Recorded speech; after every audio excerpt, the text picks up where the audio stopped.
Hi and welcome back for another episode of Coco Confessions. We are here on the It's a Girl Thing podcast and we're getting ready to confess. So make sure you go and grab your hot chockey, your coffee, your tea, your chocolate milk, your plain milk, your water, whatever drink of choice you think is best for today's confessions. I have a deliciously hot chocolate and actually it's getting low-key cold here, so I'm very glad I'm doing this. And if you just take a quick look if you're watching on YouTube, I have an It's a Girl Thing podcast t-shirt on and I'm very excited because this is just the beginning, I hope. It's just a little tester for me, but I'm loving it so far, and so keep your eyes peeled for what's to come. But if you're enjoying it, make sure you leave a review, make sure you follow along, or tell a friend who might have some good gossip. We never know. But we are ready for the final 4 episodes at this rate, unless we have any new confessions, so make sure you get confessing. But for now, let's get straight into it. Starting with entry number 20. Oh, it's a long one. So I don't think I submitted this confession yet. I do have a lot, because I'm a very chaotic person. Honestly, girl, you do you. I am here for as many confessions as you have to confess for. So here we go. I went on a sports trip overseas in December last year with a few of my friends. There were like 5 of us kids, and when I say kids, like the ages range 16 to 19. So we aren't like children. Anyway, we had 5 days of experiencing the scenery and touring around, and 3 days of the sports tournament. The night before the competition started, there was a meeting so everyone could meet each other, mostly for us overseas people to meet the people from their country. It wasn't an international comp, just a few people from my country went over to experience their culture, atmosphere, and everything they had to offer with our sport. Honestly, I want to know what sport we're talking about because important questions. That night, my friends and I met a heap of people. Lots of who I've forgotten their names already, but somehow I became Facebook friends with all of them, which is quite funny because they know my name easily, but if they spoke to me, I would have forgotten their names already. Honestly, I'm so good at remembering faces and so good at knowing somebody's name sometimes. Like, I'll either know exactly where I know someone from and like know their face, or I'll see their face, know their name, and have absolutely no idea who they are and how I actually know them. So I feel you. But also love that you're Facebook friends and not Insta friends, considering you're all like 16 to 19-year-olds. I'm a bit of a goldfish like that. Anyway, I've gone off track again. Me too. I always go off track. So that night, we made a group chat between my friends and a couple of the people we met over there, which became the new group. The day the tournament finished, my friends and I got like the group photos and stuff with my group for the mandatory Instagram post. Valid. Sometimes I look at those Instagram posts that come out of things and I'm like, who decides we're coordinating the photos?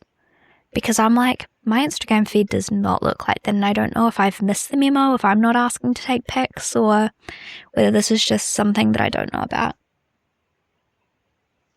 Anyway, my friends and I that were touring the country have a nightly debrief where we sit on someone's bed and just yap on and on and on.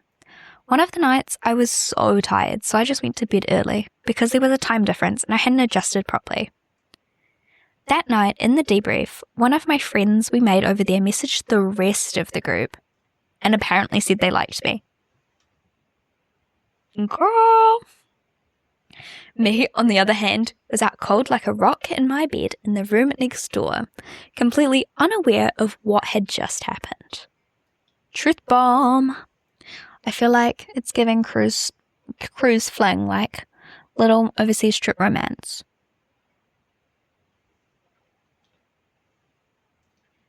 By this time, we all had each other's Snapchats.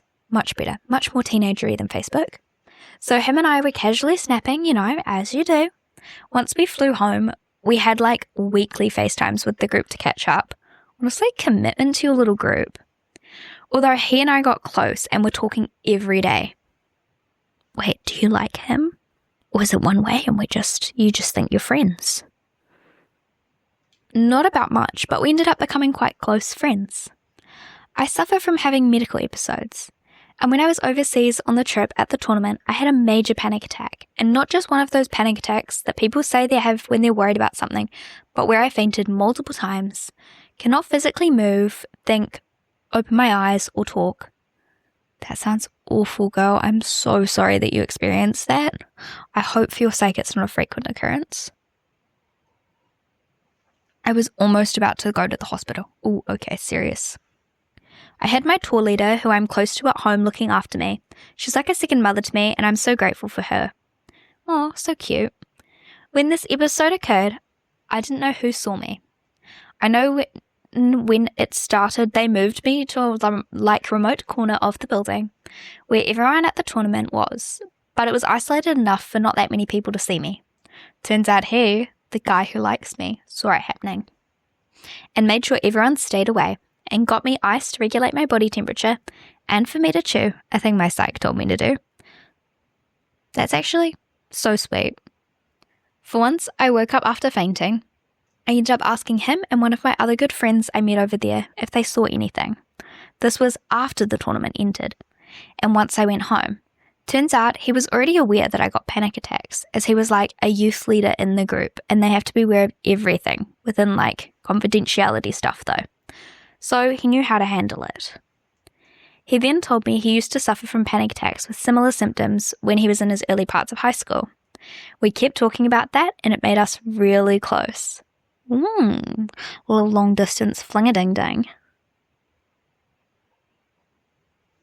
Whenever I just felt like I was going to have one, I was able to call him and he just talked to me, calming me down and just being someone to talk to. Something to distract my mind from everything. Anyways, on to the next part. We kept snapping and talking every day. Ooh la la. And he kept responding to like my snaps, saying you're really pretty and how he missed me and stuff. Cute. Nothing bad.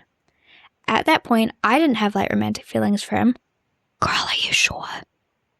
I wonder if you should, because I think I have romantic feelings for him now too. Nobody heard me admit that. Anyway, I need a man like this man. He said he was like considering moving to my country once he finished with his studies. FYI, he's 1 year older than me. And I am last year of high school and he is first year university. He said to me, and yes, this is going to sound cringe, but he said, honestly, if I moved over there once I finished studying and moved there to work, would you give me a chance? We like a man who's straightforward, and honestly, good on him for communicating that, but also no pressure or anything. I kept deflecting his questions because I didn't know if I liked him, and I'm a very private person, and I never tell anyone if I have feelings for them or not. I don't tell them, but I unintentionally make it far too obvious. My silly self. Time has passed and we keep talking, and I have developed feelings for him. Gasp, like I didn't see it coming. Worst part is, it's at least a 3-hour flight overseas and a 2 to 3 hour time difference anyways. I'm going to take a guess and say, I don't know if I'm right, but he's from New Zealand. No, he's from New Zealand? You're from Australia? Or the other way around. He's from Australia and you're from New Zealand. Makes the most sense. Because that sounds about time accurate.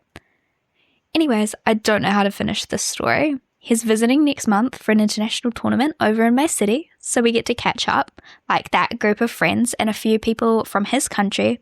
So we're going to catch up at the event and hopefully go out for a group dinner or do something. After that, the next time I'll see him is at the end of the year when I do the same tour again back to that country. Anyways, if there's any update next month, I'll update with another confession. Praying no one he knows or I know listen to this and they might figure out who I am or who he is and spill the tea. Ooh. This one got me sipping, like, ooh. Honestly, go you sounds like a good man, the opposite of all the red flags we talk about around here. So you go for it, like, protect your heart, but honestly, go for it.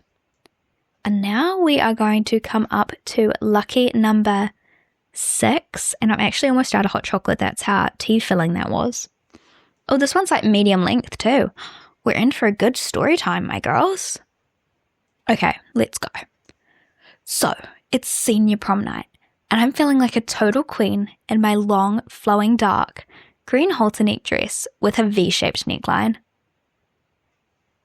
I'm just imagining this because I'm all for like, ooh, is it like ball gown flowy or just like tight and then flowy? Because both are stunning. I've got my white heels on, a white clutch in hand, and my pearl-coloured jewellery sparkling under the lights. I really want to know what the theme of this prom is. The venue is beautifully decorated with fairy lights twinkling everywhere and a live band playing all the best hits. It's like something straight out of a movie. Honestly, consider me jealous. Our ball was not like this. I walk in with my friends and we're all excited and nervous at the same time. We take a ton of pictures, capturing every moment because we know this night is going to be unforgettable.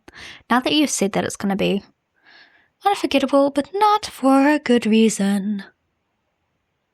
Sorry, ignore me singing things. I don't know why I'm doing that tonight, but it's the vibe. As the night goes on, we dance, laugh, and just enjoy being together. The energy is amazing and everyone is having such a great time. Then comes the slow dance. Dun, dun, dun. Wait, we don't know if you've got a date. I'm assuming, oh, I just saw the next word. Yes, we do have a date. My date and I head to the dance floor. And everything feels perfect.